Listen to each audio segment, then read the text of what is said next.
Welcome, everyone. This is Mike Adams, the Health Ranger for naturalnews.com, here joined today on the front lines of the GMO campaign. The tip of the spear is a man named Jeffrey Smith. He's with the Institute of Responsible Technology. He's been our guest many times. He's the author of Genetic Roulette, Seeds of Deception, many other books, websites, and activism campaigns. He's the man who he's got his finger on the pulse of the GMO activism efforts out there, and he joins us today by Skype to give us an update for January 2012. Jeffrey, thank you for joining us today. It's great to have you on. It's great to be here, Mike. Well, give us, I don't know where you want to start, but jump right into it. What do we need to know? What's happening for January 2012? Well, I want to start with news of the weird, and that is genetically modified mosquitoes.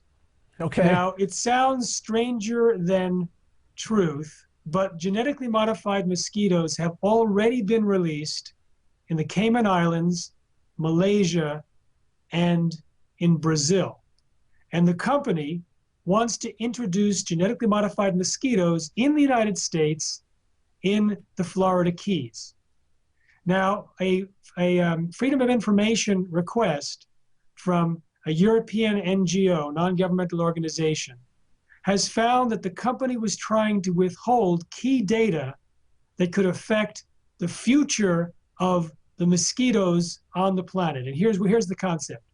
The genetically modified mosquitoes are engineered, they genetically engineer the male mosquitoes that do not bite. So they say this is one reason why it won't affect humans, because they don't bite. Okay. What they do is they mate with the female mosquitoes and result in sterile offspring. So they reduce the population of mosquitoes to fight dengue fever, which is carried by mosquitoes. So they have big plans to introduce these mosquitoes all over the planet. And they want to introduce a diamondback moth as well. Now, what they didn't tell us is that, in fact, there is a 3% survival rate among the offspring. But if the mosquitoes are subjected to tetracycline, then the survival rate can go up to 15%. Whether it's 3% without tetracycline or 15%, and tetracycline is available in nature in large quantities, we're talking about creating the offspring of genetically modified mosquitoes that can be biting humans and livestock and having completely different impacts than any mosquitoes have ever had before on Earth, and possibly changing the balance of the mosquito population forever. Now, this is a classic Pandora's box, because once they introduce these mosquitoes, of course, you can't ever take them back. There's no undo for this, right?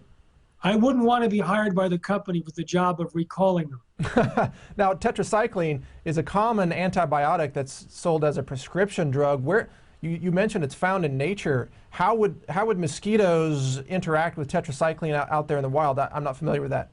Well, it could be found in sewage areas. It's sometimes found in high concentrations in chicken and other livestock that are treated with tetracycline. Okay. So it's out there in environment and in food. In fact, this study showed that when they fed mosquitoes cat food that had high levels of tetracycline in the chicken, that's where they had high survival rates. Wow. Now, what are the other possible side effects of these genetically modified mosquitoes than surviving and breeding and biting us? What are we looking at, a few years down the road if this goes bad?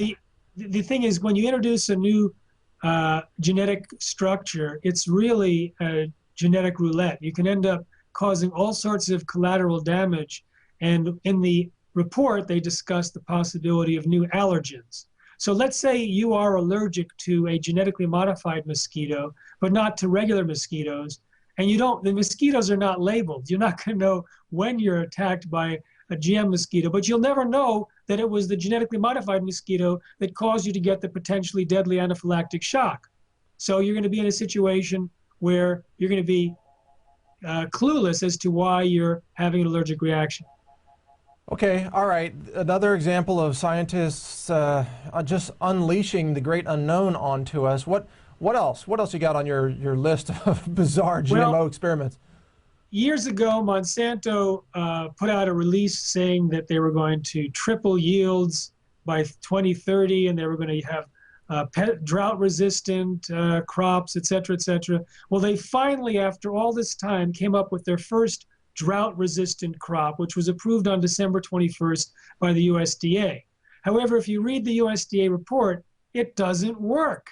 It's no better than the conventionally bred corn. It only works for moderate drought conditions. It has no lower minimum requirements for water. And there's conventionally bred crops that outperform the GM crop in conditions of high drought. So it's a complete failure, but it's a public relations win because it's going to be introduced. They're going to sell it, and they're going to say, now we are protecting America's farms from drought because we have drought-resistant corn. Well, this is what's so frustrating about corporations. I mean, even the war on drugs is advertised as a huge success, but it's a massive failure.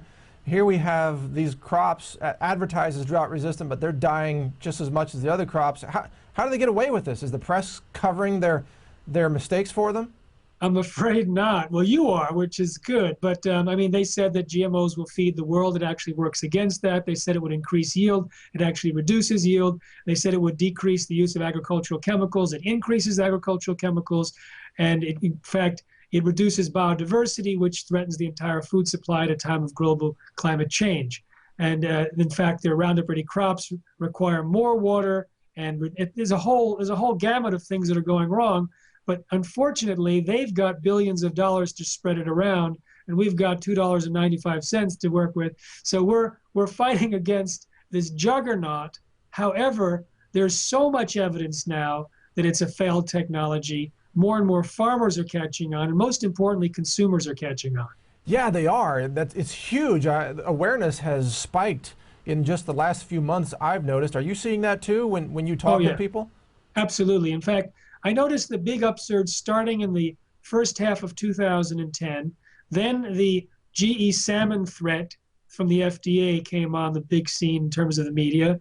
The court cases for alfalfa and sugar beets hit. Then the approval of alfalfa at the beginning of 2011. And it's been absolutely nonstop in terms of increased awareness, agitation, concern, and organization against GMOs. Okay, all right. Well, major efforts are underway also about are you going to talk about the GMO labeling campaign in California? I'll mention that too. We've got a few more items that I want to cover that happened this month. Go for it. In Argentina, tax authorities discovered that a contractor for Monsanto down there was holding workers in slave-like conditions. They were unable to leave their workplace, forced to work for as much as 14 hours a day, detasseling corn, and forced to buy overpriced food in the company store. And so this was an example of how we can find how Monsanto allows its contractors to treat the people that work for it. Well, it should be no surprise. Look at the way they treat us as human guinea pigs. I mean, why wouldn't they treat workers as slaves? It's Absolutely. consistent. In Europe, France is holding the line. They're saying they're not going to plant genetically modified corn. They said they weren't, and a European court said that their reason was not legally allowed, and they said, tough, we're not going to allow it planted anyway. A biotech giant, BASF, that introduced a potato for starch in Europe recently, is now pulling out of Europe altogether, discontinuing the potato growing and moving its headquarters to the United States. Also in Europe, earlier this year, there was a ruling that said that any honey that contains pollen from genetically engineered crops needs to be approved and registered and labeled. And so it was a big setback because a lot of the honey there is in fact contaminated with genetically modified corn pollen. Wow.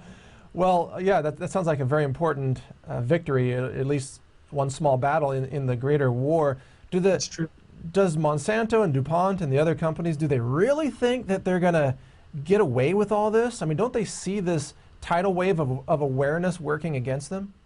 A few years ago, an insider told me that the executives of Monsanto were getting nervous. And that's the only recent experience I've had with direct response from what they're feeling.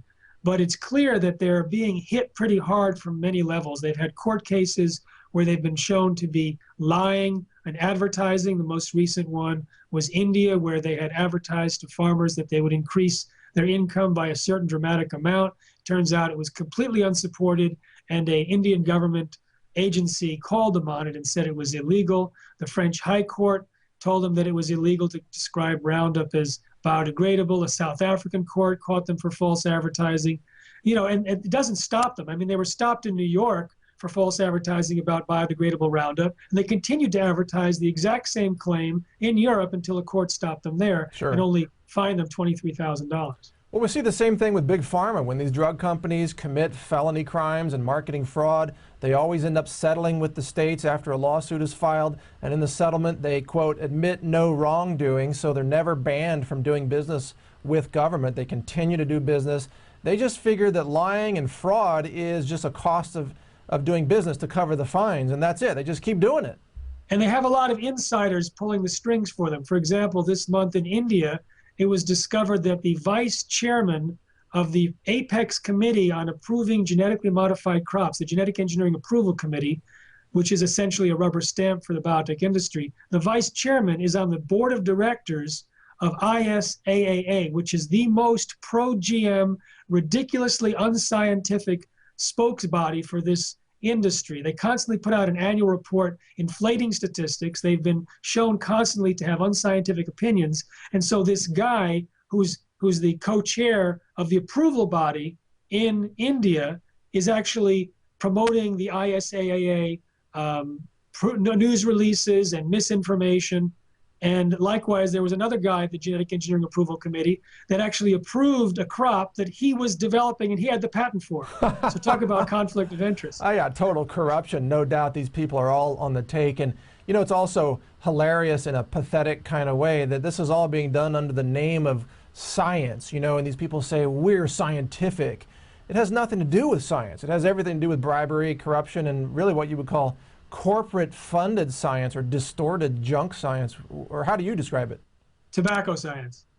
Tobacco science, there you go. Yeah, I think people get that. I want to talk about the insecticide and herbicide impacts of GMOs, and there's three big stories around that are brewing. One is honeybees. There was new evidence that a systemic seed treatment, it's a nicotine-based insecticide that you treat seeds with, and it's used a lot on corn. And it was introduced big time when GMOs were introduced. They weren't using it very much before that, but when GMOs were introduced, for many technical reasons, they started coating these seeds with these neonicotinoid insecticides, and the GM corn was coated with 5 times the amount. It turns out this neonicotinoid insecticide, or the neonics, are likely to be the primary contributor to colony collapse disorder, killing a huge percentage of the bee population on Earth. And Bayer Crop Science, which made $1 billion last year selling these neonics, their 2 main products, basically said, well, we know that neonicotinoids can cause bee death and disorientation so they can't find their way back to the hive, but there's no exposure level that would be toxic to the bees. Well, the new study that just came out this month shows that when the seeds are planted, the dust goes into the air and carries high concentrations of these neonics into the air, onto dandelions, where bees like to gather the pollen, and into the soil. And it can go into the soil, then up into crops like the dandelions. It basically gets there at levels sufficient, they believe, to kill the insects. They also found in this study that when they found dead bee bodies, it contained the neonicotinoid insecticides in their body at sufficient deadly levels. Well, that proves and they it. found pollen that was in the hive that had systemic levels, so that could create chronic exposure. So it's not just acute, but chronic over time, where all of the bees in there could eventually lose the ability to find their way back to the hive potential. Well, see, Jeffrey, this is where it becomes really serious. We're talking about crimes against nature. We're talking about crimes against humanity. If you destroy the pollinators, you destroy the viability of human civilization. People don't realize these honeybees pollinate, what is it, about a third of every mouthful of food that you eat on the dinner plate. Exactly. Without honeybees, the food supply collapses. We have serious problems on this planet if this is allowed to continue. And you just described there a lot of information that I hadn't heard before, the mechanism for how that actually is killing the honeybees. That's shocking. Yeah, earlier there were studies that show that there was secretions of liquid in the plants that form beads on the plant in the mornings, and then the tired bees, after fanning the hive all night, will go and get their earliest level of nutrient. They'll go to the nearest plant and drink the nectar, and then they'll maybe not find their way back to the hive. But this is even more significant because they actually found bees that had died with neonicotinoid insecticides in their bodies. The neonics also reduce the immune system defenses against a viral attack. It's also true that a study found that when bees were gathering pollen from GM corn, from BT corn, which is designed to break open the stomach of insects and kill them, it doesn't break open the stomach of insects necessarily, the bees, but certain other types of insects. The bees that were gathering pollen from the GM crops ended up with viral infections, and the controls did not, suggesting that their immune system became compromised. So that may explain why there's more colony collapse disorder in the US than there is overseas where GMOs are planted less. That's right. So it could be a perfect storm.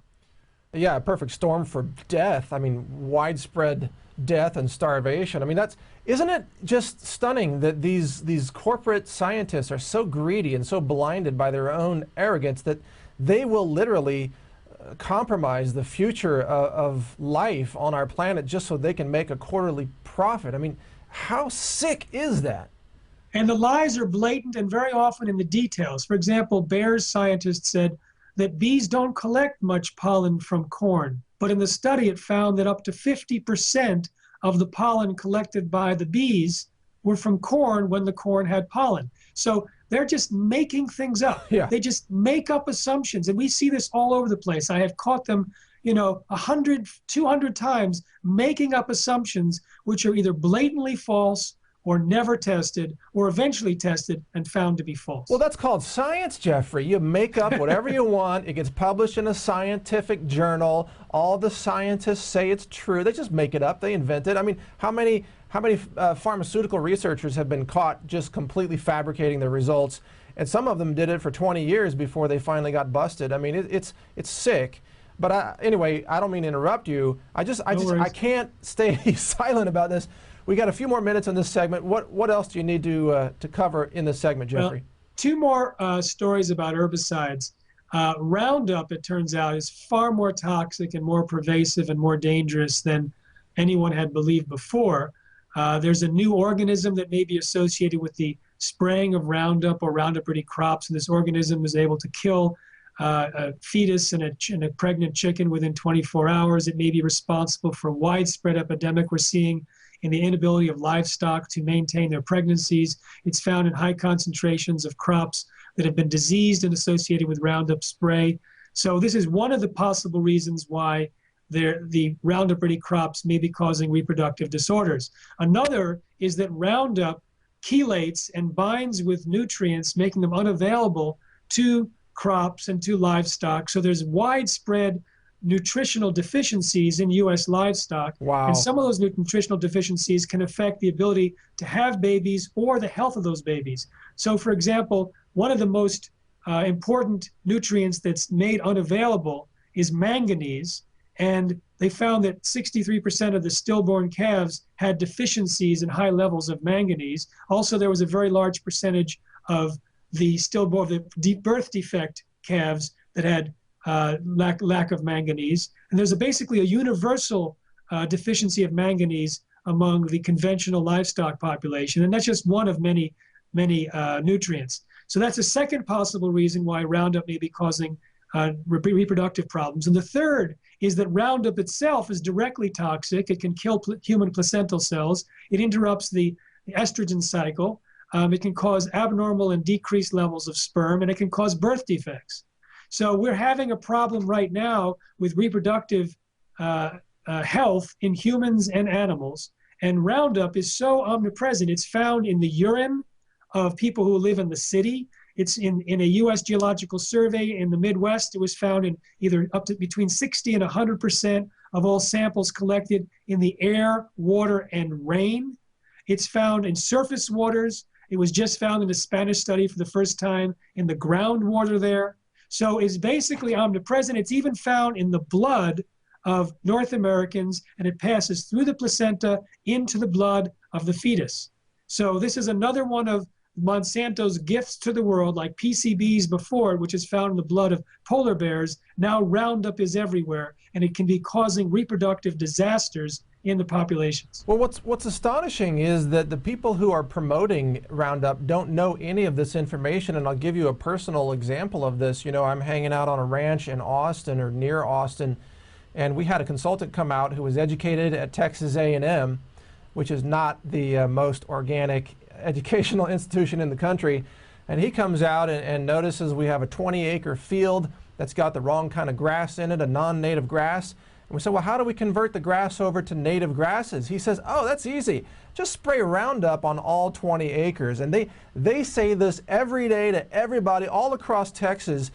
I mean, people are spraying chemicals and a lot of Roundup left and right like you can't believe, Jeffrey. I know. In fact, the incidence of Roundup is increasing so much because of the herbicide-tolerant weeds that the incidence of herbicide use in the study showed that it was up 31% in the last of the 13 years studied, 31% in a single year.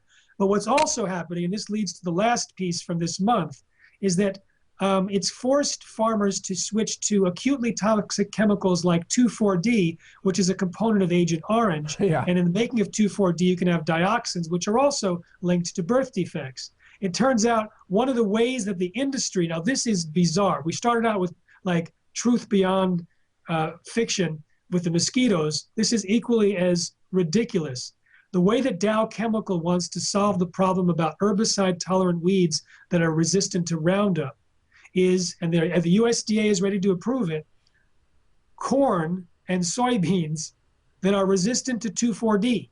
Right. So you can spray the entire field with 2,4-D, causing an environmental and health catastrophe in order to allow Dow to sell more of its seeds and its 2,4-D chemicals. Hey, it's like being air bombed in the Vietnam War with Agent Orange, except they're going to do it right here in America in our backyard. I mean, that's how crazy it is. Wasn't 2,4-D? That's about 50% of Agent Orange, isn't it? Precisely. That's insane. I mean, it used to be a chemical warfare ingredient. Now it's agriculture. This has got to stop. And I know you're doing some great work, the most important work, Jeffrey, on the front lines to stop this. And let me just give a message to the folks watching. If you want to help stop this, support Jeffrey's organization, the Institute for Responsible Technology. That's at responsibletechnology.org. Jeffrey, is there any other website or book name you want to give out? Well, responsibletechnology.org is a way that you can sign up for our free electronic newsletter, watch free videos and audios online, catch a lot of articles. But if you want to learn to avoid genetically modified foods, go to non-GMOshoppingguide.com and look at thousands of products that have been verified by the Non-GMO Project, a third-party verifier, to back up non-GMO claims. So if people avoid GMOs, and there's enough of us, even 5% of the US population, it should be sufficient to create a tipping point, as happened in Europe, so that the food companies realize that using GM ingredients is a marketing liability and will kick it out. Absolutely. Well said. That is the pathway to victory. And Jeffrey, you are an American hero for your work. I want to thank you so much for doing what you do and for joining us here today on naturalnews.com. Folks, thank you for watching. Jeffrey, thanks for joining us. Thank you, Mike. All right, that's our interview with Jeffrey Smith. Be sure to check other segments, other interviews with Jeffrey on tv.naturalnews.com. Also, you can search for them on youtube.com. We've got more coming up with Jeffrey Smith about the GMO labeling campaign effort in California. That video will be posted separately. Thank you for joining me today. This is Mike Adams, the Health Ranger for naturalnews.com.